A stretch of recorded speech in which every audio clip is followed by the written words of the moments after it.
At InDigital, we know the public safety professionals hold themselves to a high standard. In fact, standard doesn't do it justice. In over 25 years working alongside you, carrying millions of calls over our IP networks, your dedication has inspired us. That's why our ESI Net goes beyond industry standards, not only i3 compliant, but designed to adapt to future development for a network you can count on when it matters most. Learn more at indigital.net. If Within the Trenches has ever taught you something, open your eyes to what it is like to be a 911 dispatcher, or has inspired you to become one, then help support us and join our Patreon.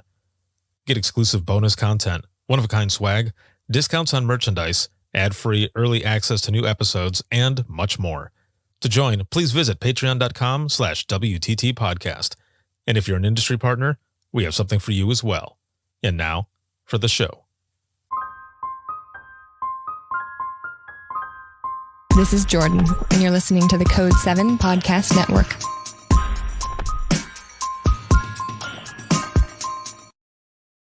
Warning. This episode contains the 3 A's of podcasting: adult content, adult language, and awesomeness. You've been warned.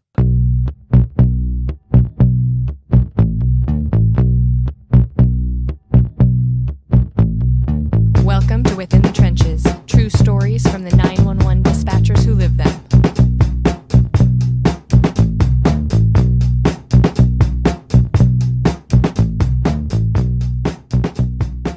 Hey, what's going on? This is Ricardo of the Code 7 Podcast Network, and this is Within the Trenches, true stories from the 911 dispatchers who live them. This episode is sponsored by InDigital, a leader in next-gen core services, and a big shout-out to patrons of the podcast as well as Facebook subscribers. Thank you all for everything. I wouldn't be able to do what I do if it wasn't for all of you, but especially all of you who watch, listen, share, support, and all of it. Thank you so very much. There's a lot of stuff that has been going on. It's January 24th right now, but when this episode comes out, it'll be in a few weeks because there have been so many people coming on, sharing powerful stories, the work that they do for those under the headset, those within the trenches of 911. There's just a lot that is coming, and I'm super excited. We're getting into conference mode as well, conference season. So there's a lot of speaking engagements, taking the podcast on the road to those different state conferences, as well as the national ones that are going to be coming up later on in the summer.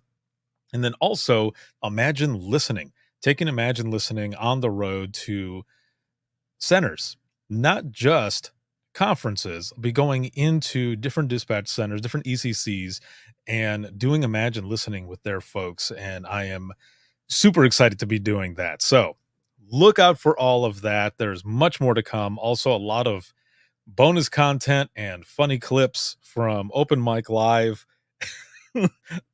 I won't share any of those here right now, but just check out social media or Open Mic Live on Saturdays, 9 p.m. Eastern time on social media. So if you ever want to hop on, I'm on there, whether it be on Instagram, Facebook, Twitter, or YouTube.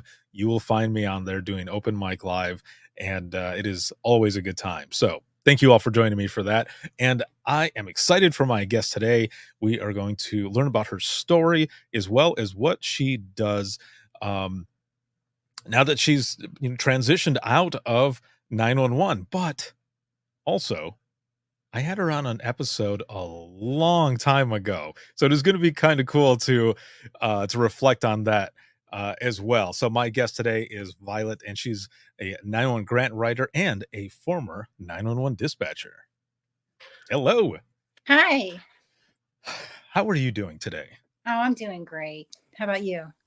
I'm good. If I had to say on a scale of 1 to 10, 1 being crappy, of course, and 10 being awesome, I am at a 10. I've been doing so much stuff today and being here with you as well. And confirmation that you're the person that I was thinking of when you had commented. I don't remember how long ago it was now, but it was on Instagram, I think. You had commented on being on an episode, and I immediately started looking and researching, and and I found you, and I got the confirmation here a little bit ago when you said it. And so just to bring people up to speed, it was about 2014, I believe. I was in Boca Raton, Boca Mm. Raton. And I say this all the time now because when I was there, Tom, who was running everything for the Mini C, is I believe was what it was called, um, I had asked him, I said, "So I've never known the actual, pronunciation of this city." And I said, "It's not Boca Raton, right?" And he goes, "Don't you ever say that again." He's like, "It's Raton." I was like, "Okay." Yeah. Yes, it was one of the funny things, there, but because the academy and everything was going on, there was a lot of speakers and everything, and I was going around, and this is early on, podcast time, and I had a group of folks that were on with me, kinda telling their story and all, and you were one of those people. Yes, yes. I was in a group of people that were in the dispatch academy, hoping to become a 911 dispatcher. So I Mhm. baby in the field. Yeah, and if I remember correctly, that day that I was there was some craziness that happened, that morning, and it was oh, man. I don't remember if it might have been right before your group ended up coming on to record with me because it was earlier in the day when this happened, but I remember I was sitting there and I was interviewing someone, and a bunch of people ran out of the building because there was an active shooter complaint that was going on literally, like, diagonal from where we were at. I Mm. believe at a bank. Do you remember that? Yeah, I remember something like that happening and thinking, "Oh my gosh, this is getting real."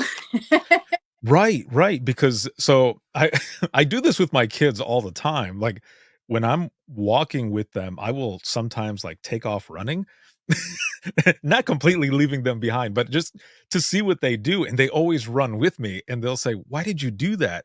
And I'll say, "Well, if you ever see a group of people running, I usually run with them and ask questions later, just in case something happens." Yeah. And and that day, though, that day I remember I'm sitting there recording and all these people are running out and I'm looking around and I wanted to run too. In the back of your mind, you're thinking, "Is this a training or?" Right. Yeah, yeah. Is something going down? Like, are they running a drill? Is this for real? But I remember looking off to the side and I don't remember who the person was that was standing there, but they were just like, "It's okay. We've got it under control." I'm like, "Okay," and continue talking. But yeah, in the news, it was something pretty crazy, which I'll leave out. Let's just say it was something pretty nuts that I was not expecting to happen while we were there. But Mhm. going back to that time, what was that academy like for you? And actually, you know what? Before we get to that part, Mhm. let's just start out with the main first thing. Why did you even want to get involved in public safety to begin with? Do you come from a public safety family, or did friends just find you and were like, "Hey, I think you would be good at this. You should go to the academy." No, I actually was a special education teacher, but the kind of kids that I taught needed a lot of extra care, and I was always running after them and putting out fires. And I realized I was really good at it because I can stay calm under pressure, and I like that feeling of helping like that. And so I decided that I would like to pursue that. But at the time, my daughter was only 4. And unfortunately, I ended up getting a divorce. So, as anybody in the field knows, it is no joke trying to get childcare for overnight shifts. So, I Right. did all the way till 2014 when I met you. And that's when I first went into the dispatch academy because my daughter was older and I was able to have people be with her. And I just went in.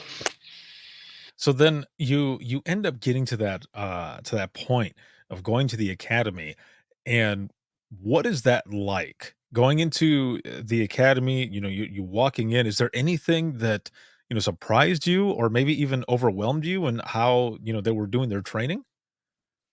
Well, it actually appealed to me because we our training was really good because we learned very set ways to do things that took a lot of the scariness out of it. Because even though I was really interested in it, I realized I really needed to know what I was doing, so I didn't make things worse when I took a call. So I felt like it really helped me wrap my brain around it and feel confident. Do you feel like the work and everything that you were doing before you got involved in the academy, do Mhm. you feel like some of that kind of prepared you in a way for some of the callers that you ended up, dealing with later on? Yeah, especially kid callers and people that might have mental health challenges where they can't stay calm. I was used to all that, so calm under pressure. I just transferred it. That is that is awesome, and the reason I asked too is because it seems like, pretty much everyone that I've ever interviewed, jobs that they've had before or even some sort of life experiences prepared them for Yeah. what they were going to end up doing. So then, you're going through the academy. How long did that academy last anyway? I believe it was 4 months and it was 4 days a week. So it was pretty intense for a period of time. Oh man. Okay, so you're in there. I'm guessing it starts out with a lot of maybe geography or a lot of like memorization and drills like that and stuff. How about the calls? Was it more like simulations that they were doing, or did they have someone on another line like running scenarios with you? Well, we were only in the second class, and now I know they do things in a much more advanced way, but we would just Mhm. practice if we were someone on the phone with somebody who was somewhere else in the room. And whatever they threw at us, we had to figure out how to calmly answer. Nice. So only the second class then. So you're one of the OGs then of that whole academy. Yeah. Nice. That is excellent. So then you end up getting through the academy and all. Do they already have almost like a placement, or is it just now that you're out of the academy and maybe you got a certification or however that works, you're now able to go and search on your own, or did they assist you in finding a position? Well, they would be in the community, so they'd hear of leads and they'd pass them on to us, but we had to apply for them just like anybody else would. So somewhere in the middle, they told us to start, hit the ground running and apply. Excellent. Okay. So you end up going to apply and everything. Mhm. Now, sometimes the application process can be, I mean, different everywhere. So for you, um, what kind of what kind of testing or anything did you have to go through? Because like for me, there was a typing test, there was Mhm. a written test, and you could only get like three wrong on the written Yeah. test. And I know that there's others that they have to take like a simulation or one of the tests that I had as well was a hearing test where they had about 30 of us in a Mhm. room together, and it was a big room, so the acoustics not good at all. Any sound is just like bouncing off the walls, right? And we had to listen to audio through the intercom, which was crappy too. And we had to listen to a conversation between dispatch and an officer that was out on the road. And we had to write down what we thought they were talking about. And luckily for me, I already had my dispatch ear going and stuff. So I pretty much got it, but it went from 30 people down to like 10. So what were some of the tests that you had to go through in the beginning? Well, a lot of the applications required, I don't know if they still use this exact one, but it was called Critical. And so, yeah, it was simulated. And the first couple times I applied at places, I had a really hard time with that. It's just because mainly I didn't know what to expect, so Mhm. my nervousness got the best of me. But then when I realized what the test was like after that, it was easier. So that was the main thing. And they told us in the academy to practice, like watch TV and just type everything that they're saying. And especially like if other things are going on in your house, don't block those out. Let everybody make noise and then see how well you're able to tune in. So things like Wow, okay. yeah. That is pretty good. I'm gonna make sure. So there was a person recently, just in the last few days, who ended up commenting on something that I posted on the podcast page, saying that they were brand new and they were trying to figure out how to develop their Mhm. dispatch ear while they're typing and stuff. So this piece right here is exactly what they need because honestly, that's not something that I've ever thought about doing, and if I could go back in time and talk to myself, that would probably be one of the things to tell myself, "Type everything that you're hearing that's on TV and let all the rest of the noise keep going so that you can Yeah, kinda develop that." That's a good idea. That is awesome. yeah. You got to learn how to filter. Right. So then you end up going through that application process and all. You've got the testing, everything is done, and they tell you you've got the job. What is that feeling like? And are you immediately nervous? Oh my gosh, yes.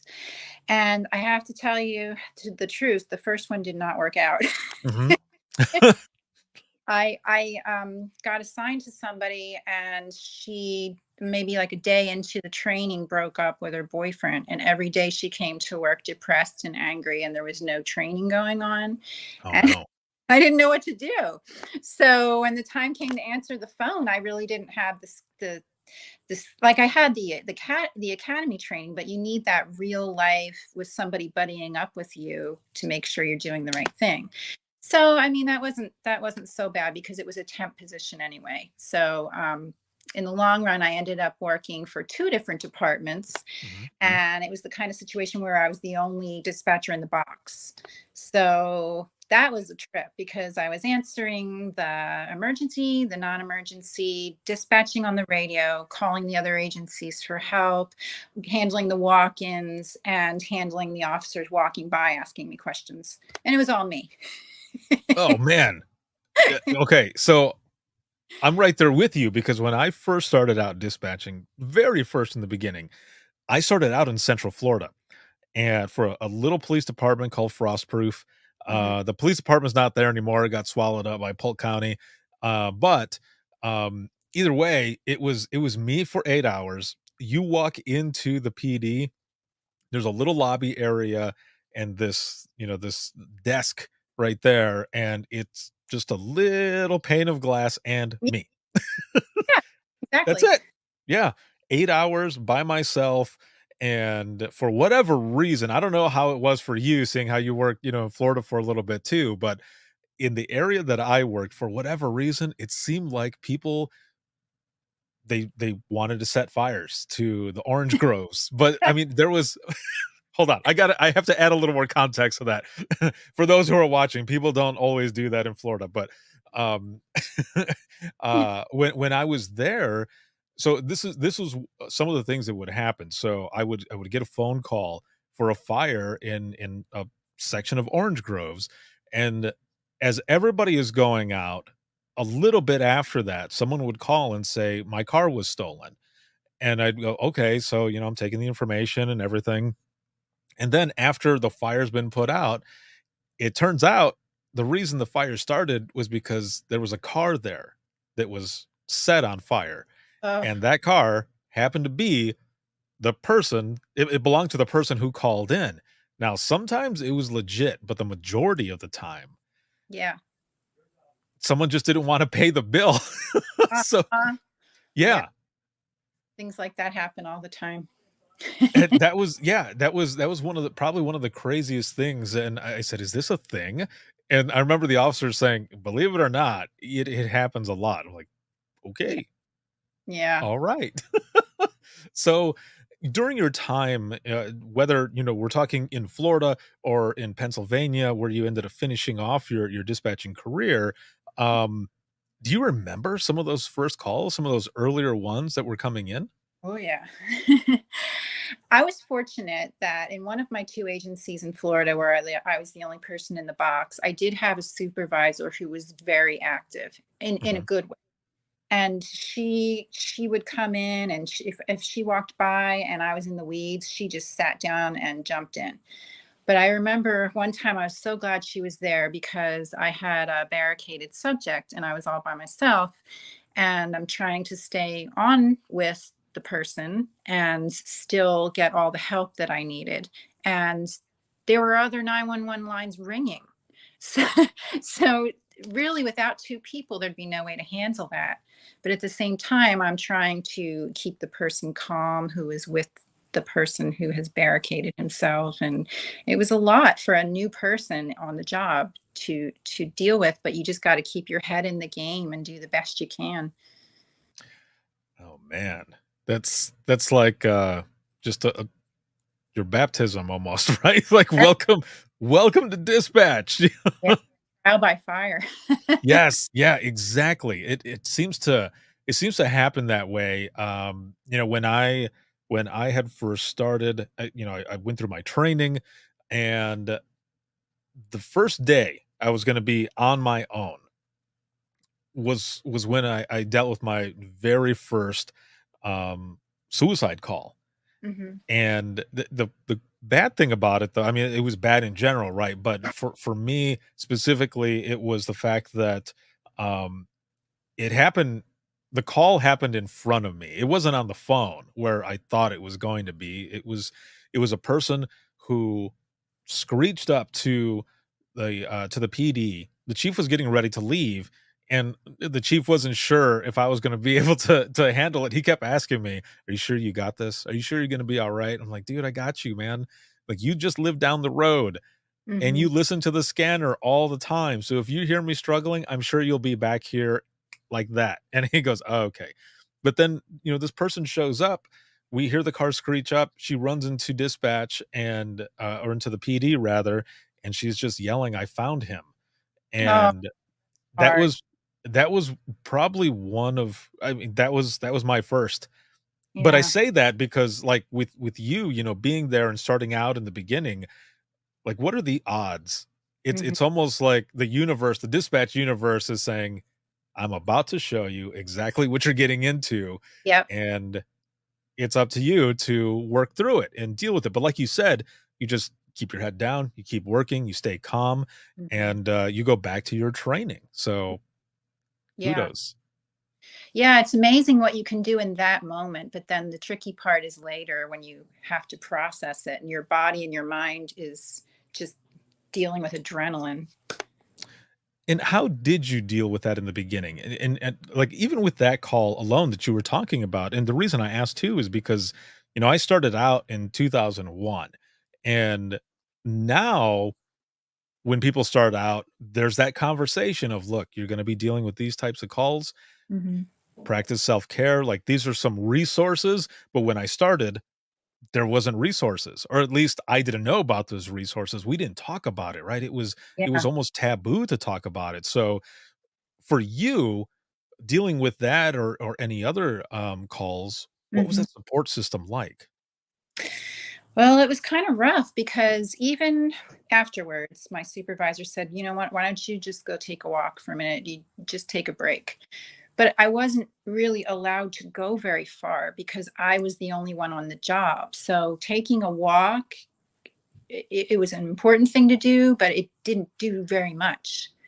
And so little by little, as these type of things happened in my career, and in a different way in Pennsylvania, because it wasn't the only girl in the box situation, it was like an entire room full of people. There are different things I noticed along the way that weren't being acknowledged in the dispatch world. So, even things that we have in common with other first responders, we go through things that they don't, just like their things are different than ours, right? Mhm. So, we need specific toolkits. Right. Yeah. And again, not a lot of people were talking, so that's why I'd love to be able to do what we're doing right now and have these conversations so that also people can learn what it was like before and how it is now, and also be happy that they've got a lot more resources. But however, I can't be naive or anything, because there are some places out there that are still kind of like this, right? There's still that Yeah. old guard that is, suck it up, you go to the next one, don't take it home or whatever. Yeah. It's hard to say don't take it home because you do anyway, right? Sure, and they sometimes they see it as a sign of weakness, or maybe because they don't do the dispatch job, they think it's a little easier than what it actually is. Now, I do have a question, Mhm. because you talk about and we're talking about or I'm referencing the first where you were at, where it was just you. Mhm. So, how far was your drive home? And the reason I ask is because when I was first starting to work in dispatch, I Mhm. was only about 5 minutes home, or away from home rather, and I didn't have time to like process or anything. I would get home and then it was immediately into home life. But when I moved back home to Southwest Michigan Mhm. and ended up finishing off my dispatch career in the county that I grew up in, actually, I had about a 45-minute drive. So Mhm. if I had a hard 12-hour shift, there would be no music on. and I would Yep. be just driving home in silence, processing, or at least trying to process everything that was going on. So for you, how far was that commute, and was that commute at all helpful in processing some of those calls? I had a 20-minute commute, Mhm. and a great deal of the time I was night shift. So all I was thinking about was I wanted to go to sleep. So that kind of like prolongs the processing, right? Because then you have this real fitful sleep because it's like, hurry up, go to sleep because you know you have to work again tomorrow. Yes.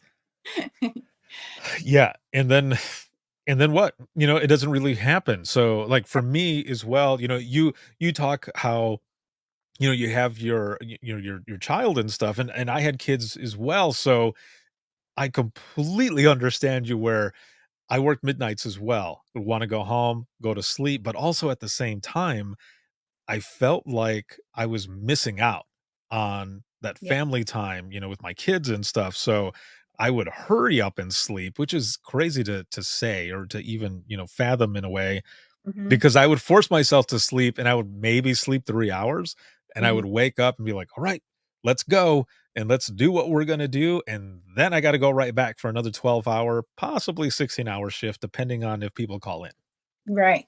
Yeah, that's the way it is. And the thing is, like, in the back of your mind, you love the job, right? And you love your family. And you don't like maybe the little things that happen here and there, or the things that you haven't had time to process, but you love both things and it's hard to balance them. Yeah, especially when you see, the folks that you work with more than you see, your family or friends, and, they're becoming more, that second family, but, you're going both ways. Where do I go? What's going on? And also when you've got that dispatch here and you go home, I don't know about you, but I couldn't turn it off. I still have my dispatch here, and I've been out of dispatch for 9 years now. I'll be sitting at a restaurant with friends or whatever, and they'll say, "Are you listening to everyone's conversations?" Uh, Yeah. and I'll say, "Yeah, you won't believe what happened to that person over there," as I'm eating my whatever I'm eating. Uh, and I still, to this day, will sometimes like I'll see something going on, and in my head, I picture it in the lingo that I would use if I was typing it up. Like 64, and that's a, I still text my daughter text codes sometimes. She's like, "Mom."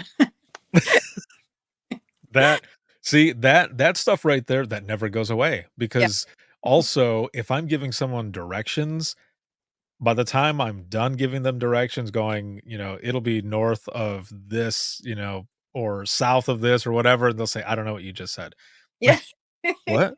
Like, you don't know your directions or the cross streets?" They're like, "What's a cross street?" I'm like, "Oh, it's the street that never mind. This Yeah. is just Google it." Yeah. Google it. Yeah, use your GPS, you'll find it. Yeah. Um, so, you end up going through, all of you've got your career and stuff, but kinda reflecting a little bit, and of course, only if you feel comfortable sharing, but are there any of those calls that kinda stick with you? Oh, yeah. Yeah, one in particular was a father who was trying to resuscitate his baby, and I knew the baby wasn't going to make it. But I just had to not tell him that and just stay calm and empower him to try to keep saving the baby. So that was hard. Um, you know, everybody was on the way, but I could tell that the baby was gone. I think I think that's probably one of the hardest things to do, right? When you're taking a call, you're trying to help someone, you're doing everything that you can, but like you said, you know that the person, whoever they're working on, is gone, and but you can't say anything. Like, you have to have them continue to keep doing what they're doing, because I mean, that's what we're supposed to be doing, right? But Right. that's probably one of those hardest things. Yeah, and on the one hand, I'm not there, so if there's a chance that that kid's still alive, I got to do everything I can. And on the other hand, I need Mhm. him feel like he did everything he could to save his own child, right? So there's that psychological balance in every call. Yeah, exactly. And I remember sharing a story once, and I had someone. give me crap about the way I had handled it. And what I mean by that is they were saying, "Why did you lie to this person?" Now, what it was there was a husband who had come home. He was estranged from his wife, and she was suicidal, and he ended up going over there and wanted us to send someone to do a welfare check, but he got there before the officer got there, Mhm. and it turned out that she had taken her own life. And so we've got everyone heading out there to assist. Um, I'm on the phone with him, and I ask him if there's anybody that he wants me to call for him, and he says, "Yes, please call our daughter." And I said, "Okay, I will call her. Just hold on one moment." So I put him on hold. I had her information, and I called her, Mhm. and I told her that there was a medical emergency at her mom's home and that her dad was there. And she goes, "Is my mom okay? And what's going on there?" And I said, I need you to head over there. You can call your dad after this if you want, but he's still on the phone with me, and I need to keep him on. So if you can just make your way that way, he needs you there." And she goes, "Okay, I'll head over there." So this person I posted this story just kind of reflecting on my career and had put it out there, and the person was asking why I was a liar, like why I lied to that person. I had to explain to them it's not our job to like create more victims, so to speak. Like if I had told the daughter exactly what had happened, or Mhm. even an overview high level of what had happened, she might go screaming, on the car, going fast on the highway or wherever to get to that house, and because of that, she might crash, Right. and that's on me. Yeah, you want somebody there to give her the news so that they can assist if they need to. Mhm. Yeah, it's a hard thing, and Mm. it's there's a reason why they say there's a certain type and only certain amount of people that can do this job because there is so much that goes into it. Yes. So you end up spending, you know, 5 years between Florida and Pennsylvania, Mhm. in this profession. What were some of the reasons that, you started to make that transition out and also to the work that you're doing now? Well, I had had an undergrad in psychology, and I always envisioned myself doing something with first responders, but you really can't do too much with a bachelor's in psych. So I didn't know what to do, and I just let it go for a while. Mhm. But during the time that I was dispatching, I decided to go on and pursue my doctorate degree.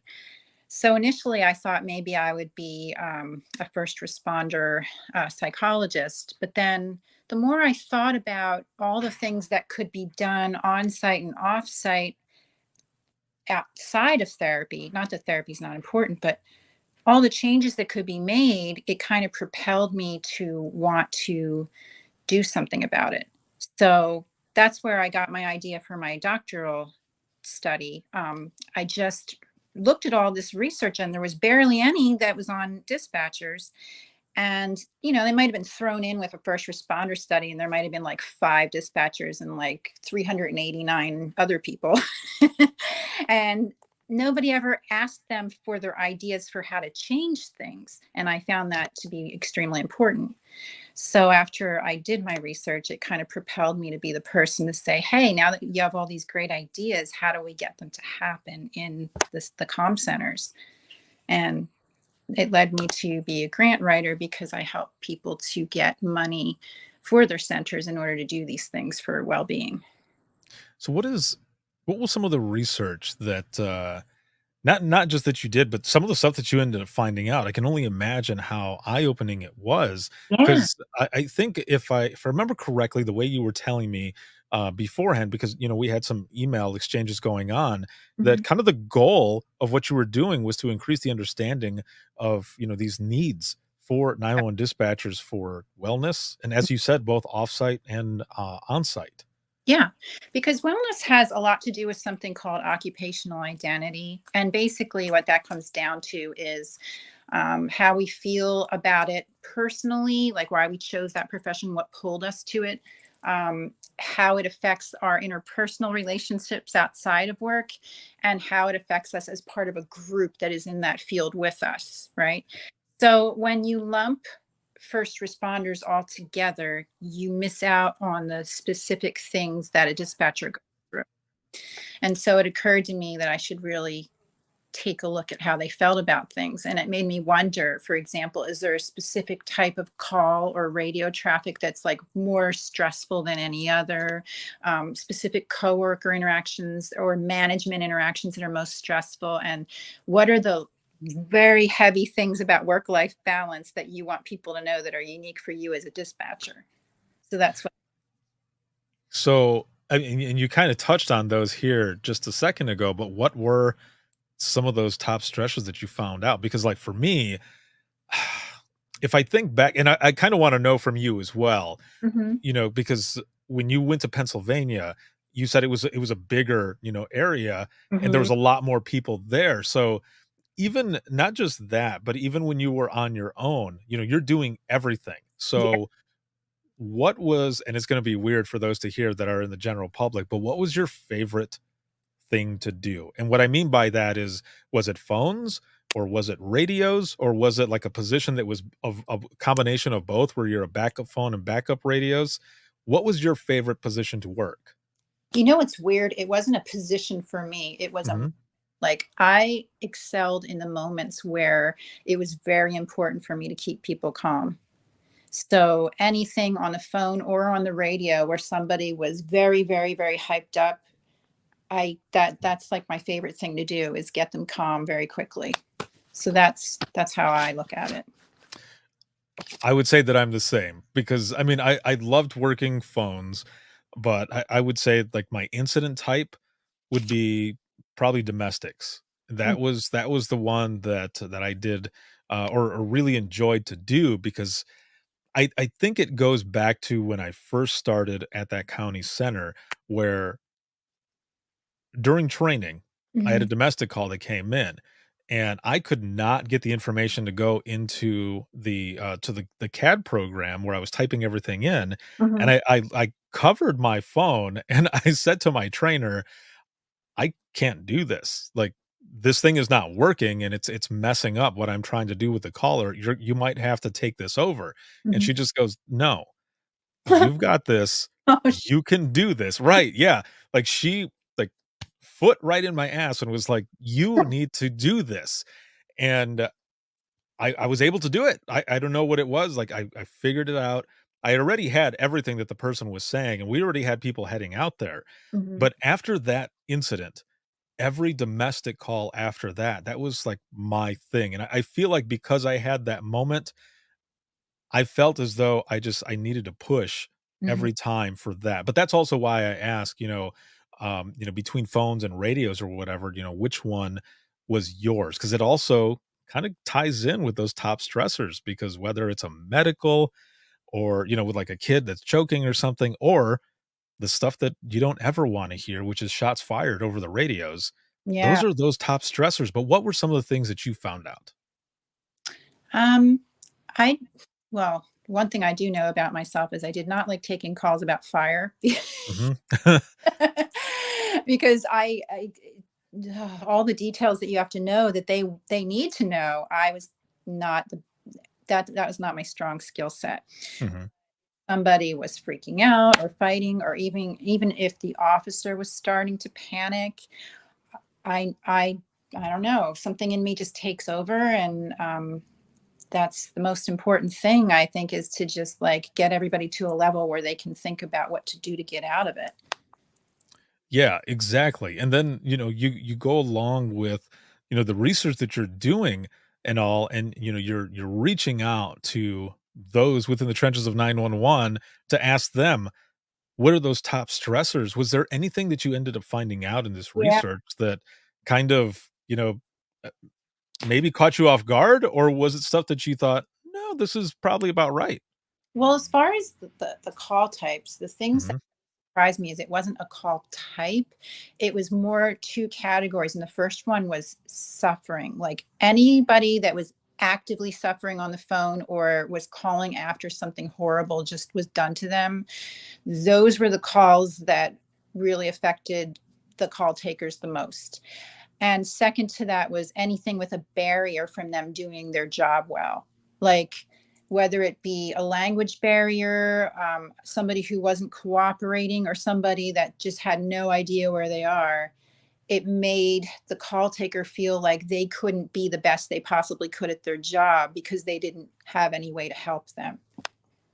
With Oh, and that was valid. That's what we do. We help save people, and if we're at a wall, of course we feel inadequate, right? yes. Yeah, no, exactly. Because then, a lot of times the things that we do is we really take on that responsibility. I mean, that's our responsibility as it is, but we take it on in the sense where we're blaming ourselves for certain things, right? And the part that sucks too is that if you don't have that closure, you don't have that feeling of I did everything that I could, Yeah. and this was still the outcome. Because when you don't have that, or you don't hear, the rest of the story, whatever, that feeling is there. And there are a lot of calls that I can think of where I feel like I don't know if I did everything that I could. I feel like I did, but I don't know the rest of the story. Mm. And that stuff that's a hard impact. What's tricky too is the field responders, they didn't hear the call. So they don't know how difficult it was for you to get that information. And so they may interpret it as like, you just didn't do what you were supposed to do. And, they're in a moment too, so they're not maybe thinking about it. Oh, maybe they couldn't get the information from the caller. They're just trying to get it done. Yeah. So it creates miscommunication. Yeah, that's for sure. And I think what's good now, there were some places that I know of that were doing this before, but even more so now, like from about 2016 on, Mhm. in my experience, all of the first responder family started to kind of interconnect in a sense where, new hires for law enforcement or even EMS or fire or whatever would come into dispatch and sit and listen and observe and learn, and vice versa. Dispatch would go and, again, like I said, all first responders coming together and learning from each other, and then they know, okay, you're Yes. you're not just, doing this or that. You're actually getting everything, or at least as much as you can, as much as the caller can give you. Yeah, and it's funny because that's one of the top suggestions that the dispatchers that did my study recommended, that they felt like whether their management was law enforcement or whether they were just people who hadn't been in the job in the trenches for a while, they were carpet walkers. Yeah. But maybe they're either way, they were out of touch with the full role of the dispatcher. And they said, well, why shouldn't it be a regular part of their job that every so often they have to sit in again and know what our job is, just like we know what their job is when we go on ride-alongs, because maybe then they'd understand, oh, I can see why she couldn't get all that information all the time. Yeah, I remember one time we had an FTO come in with a trainee, and, for whatever reason, he was being kinda jerky, Hmm. and I remember the trainer ends up saying to the trainee, "Listen, do not treat any of these folks like that, because they have the ability to make your shift hell." Yeah. Yeah. Oh, Now now, I mean, we went for, like, whoever was available first in that area, so it wasn't really like that, but, in some places it is, right? In some places, it is like that where, dispatch can send whichever officer wherever on any call, but we had different areas, but it was cool to have, one of the deputies who was a training officer hmm. to give that information, to be like, "No, like, they're family, and they work with us, we work with them. Hmm. Don't be jerks to them or anything because you're gonna hear it, or you're gonna hear it from me is basically how it would go down. So that Yeah. was always good to have that understanding. Yeah, and in fact, that's another thing that was highly suggested is that it be an atmosphere of open communication, not just seeking out to talk to dispatch when there was something that they perceived as wrong or that was wrong, but just kind of like actually care who we are and what we do on an ongoing basis as if we're a team. Mhm. And unfortunately, oh my goodness, I had close to 200 people respond. And it looks like it's still happening in a lot of centers that there's a total lack of communication, and people were asking for a culture of respect. What do you think it is? What do you think it is where, there are people that wanna make change, right? But then there's others that are just, I don't know, is it just from their experience on the way up or through their years and they just stick to it? Do we need somebody else that's forward thinking or whatever? I don't know. It seems like, as you were saying, there are still some places out there where Mhm. that is that thought process. Yeah, you know what I think? Maybe it's years of having to stuff down our emotions in this job, whether it be as a firefighter or a police officer or somebody who used to dispatch.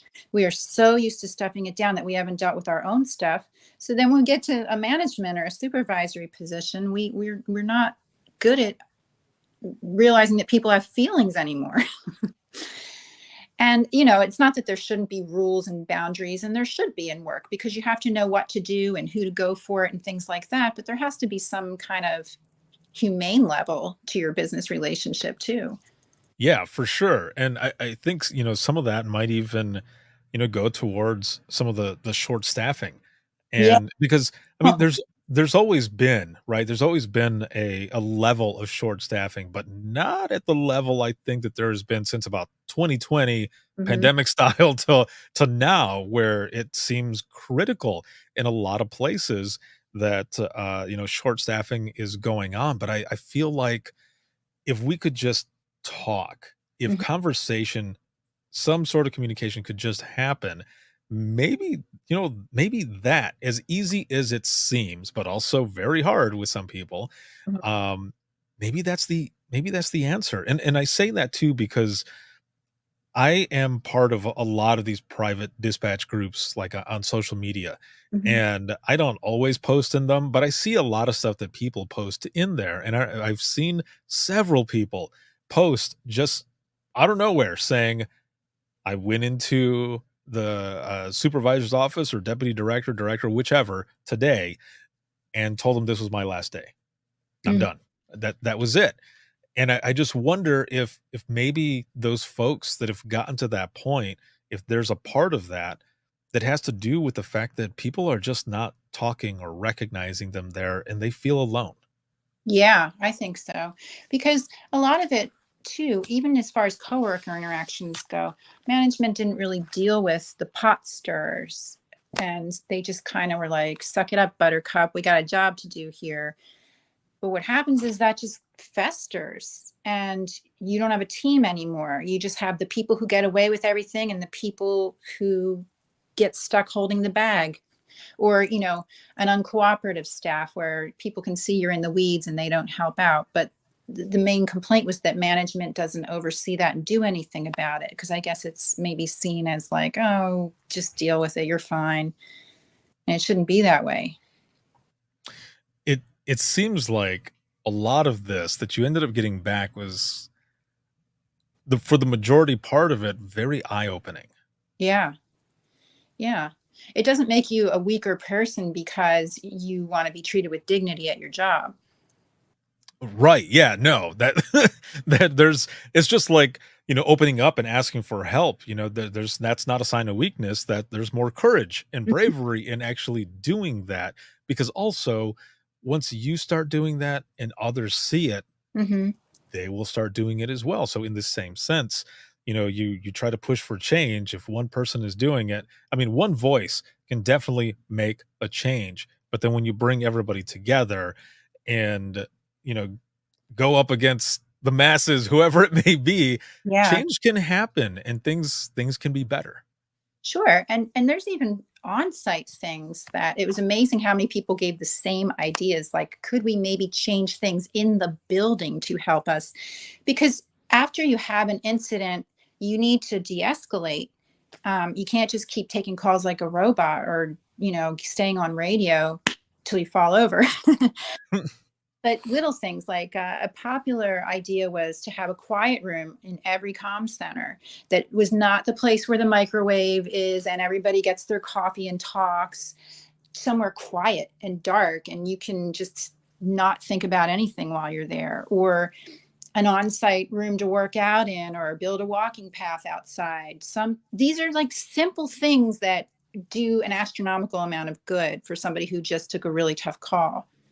Right. Yeah. No, exactly. And I was just thinking right now as you were saying this, because I don't know why, but it's never popped in my head before. But you know how it's not always good to say the Q word while you're working in dispatch? Like Yeah. because everything goes to hell, right? But Well, that's the why is one say that again? that's the one thing you need though, right? Yes, yeah, exactly. So what I'm getting at is the room where you're supposed to go to have space after a bad call. Why is it called the quiet room? Yeah. If that word causes chaos in the dispatch center, it's just funny that I know. the room that where we need silence and peace is also with the same word. It is. Try it. I don't care what we call it. I would just like to see more. And Yes. time most centers will say, oh, well, we don't have the money for that.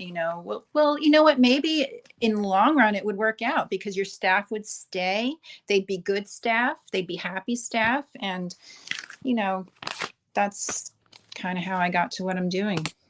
I think that's also where it's good to invite, as scary as it might be, to invite some of the county, some of the county administrators or whoever is Hmm. in charge to come in and sit for a little bit and say, "Look, I want you to endure what these folks are doing right now. You're not going to be taking calls, but you're going to listen enough to Yeah. know how hard this job is. And maybe that will help those centers that don't have a quiet room get a Mhm. quiet room." I like that idea because even things like childcare, especially if you're working shift work, that's a nightmare. Okay, so what if we had a couple different ones in each county that like all the first responders of whatever type could keep their children at? What if they were made specifically like that? What if it's a county position for you to be the childcare worker and then you create jobs that way, right? So these things are solvable. Yes. Oh, I dig that idea. Someone is going to watch this episode and be like, right on the nose. Like, that's what it is. Now, I have to ask because I don't know how this process works. So, for the research that you did, Hmm. when you submit it to whoever it is that you submit it, Hmm. um, when you get information back or whoever you had submitted that to, was it eye-opening for them as well? Because I know, there's people that ask all the time, "What is dispatch like? What's the craziest call? What's the worst call?" Right? So you're doing all of this research and everything, Yeah. and just you talking to me about what you found out, and me having come from the chair as well, it's still eye-opening to hear a lot of this stuff. So what was it like, or what did you hear back? What was the feedback like? Well, the people that were on my team told me that probably the most eye-opening thing I did was include quotes from the people who answered the surveys because they were kind of heartbreaking. But fortunately for me, dispatchers like to talk and share, so they quite a lot. Like, for instance, when you're forced to work overtime, it makes you feel like you're not allowed to be happy at home and that work or that home should be your second priority in life. And I was like, whoa, that's tough. So I'd put stuff like that all through my paper so that they could see that these are humans, not just people on the end of a phone line that you'll never talk to again. I think that's I think that's very important because, there's there's a meme out there in social media that I've seen a lot, but I've heard a lot of people say it as well that, 911 dispatch and call takers are the most important people you will never see. But I feel like since about 2016 on, that narrative has changed. Like the curtain has been pulled back, and Mm. people are now realizing that those folks, those professionals, are not just answering the phone. There is way, way more to what it is that they're doing, and the psychological part of it alone Yeah. is tough. It's heavy. Sure. And even just picturing, like, okay, when that police officer or when that firefighter is getting to you to save your life, who's the person keeping them calm while they're getting there? That's a heavy responsibility, and it's an important one. It's also one where when you're taking those calls, and when I've explained it to people too, I've told them there's the initial part of the questioning, but there's also a part of that where you've established that connection, right? That rapport with that caller, Mhm. and you continue the conversation going because if you are, silent or whatever, that person might kind of freak out a little bit again. Like, is there somebody there? Are you still there? Are you still there? Because they're trusting your voice, right? So you have to continue that conversation, whether it's, are you guys still separated, or what room are you in, or anything like that, or even what kind of movies do you like? What kind of music do you like? Now that's something that one of my trainers back when I was at the county, that's what he would do with suicidal callers. To Mhm. keep their mind off of what it was that they were originally calling for, Yeah. he would make that connection, and that was, I mean, when people ask, "What does it take to be in dispatch?" The first thing I say is, "Well, you gotta be human." Yes, you do. Yeah. There's there's a lot to it, but that's the main thing, and when I first started out, that's what my trainer told me. It's being human, having thick skin, but ultimately also having common sense. Yeah, because there's gonna be some things that aren't in the training that you had, and you're just gonna have to real quick figure out what to do. Yeah, yeah, exactly, and that's, I mean, that's how all of it works. So, through the research and everything that you did, what were some of the goals for this research, for getting your doctorate, and just everything that you're, I mean, doing now? What was the main goal for that? I wanted to blast it out in as many places as possible, the things that dispatchers go through for the sake of the community, as well as what we can do to care about their psychological well being in the honorable role that they have. So that was my thing. It just got my wheels turning. I want to get it out there. And then I also want to be part of change in dispatch centers. I love that. Love it.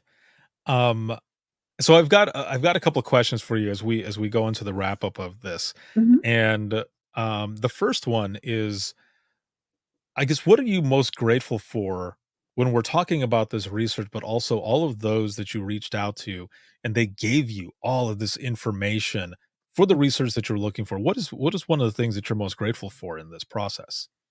I'm grateful that they just let it all out. Um, I had close to 200, and honestly, I got about 150 that filled out all the responses. And so I couldn't use the other 50, which I really regretted. Um, but it shows you that the majority of them were willing to talk. And I'm so grateful for having learned that this is a work culture that could be improved by just allowing them to have a voice. Awesome. Now, if you could go back in time Hmm. with the knowledge that you have now and give yourself some advice at the beginning, what would you tell yourself? Hmm. I think I would tell myself to figure out the people that I could be the most honest with at work and to ask them for help when I needed it. Awesome. It's sad that That you have to figure out the ones that you can talk to, but that's just part of being human, I suppose. Yes, that is very true because, there are a lot of different personalities in this job, but you definitely have to find those that you really click with, right? Those that you can trust, and you can get that information out there too, because, maybe that person, whoever it is that you end up reaching out to, was having a little bit of issue themselves. And because you reached out, they felt that it was okay for them to be able to talk as well. And that's a good thing. Yeah. Well, this has been excellent. And I love that we got to reconnect. Yeah. So it's full circle after all that time and everything, and to learn more about you and your journey after the academy and everything that you're doing now. Thank you for what you are doing. How can people find out more about what you've got going on? Well, my website is 911grantwriting.com. So it's pretty easy to remember. And I'm on LinkedIn, and just under my name, Violet Rimshaw. And 911 Grant Writing is also on Instagram and Facebook and Twitter. Perfect. Awesome. Again, thank you so much for being on and for this important conversation and the work that you're doing, the research that you did, and just all of it, everything that you continue to do. Thank you so much. Thanks. It was an honor to do it. So I will be right back here with you in just one moment.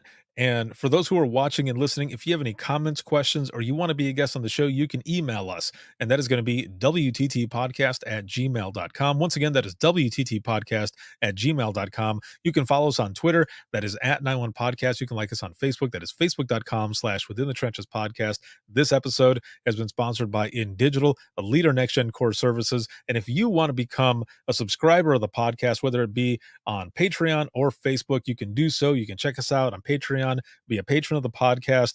You can get discounts to the store.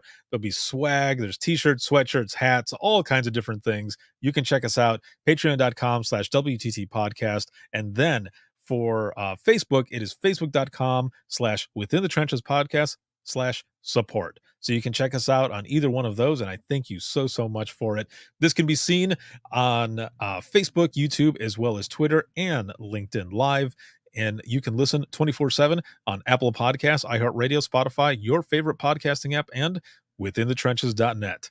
Have a good one, everyone, and we'll see you in the next one.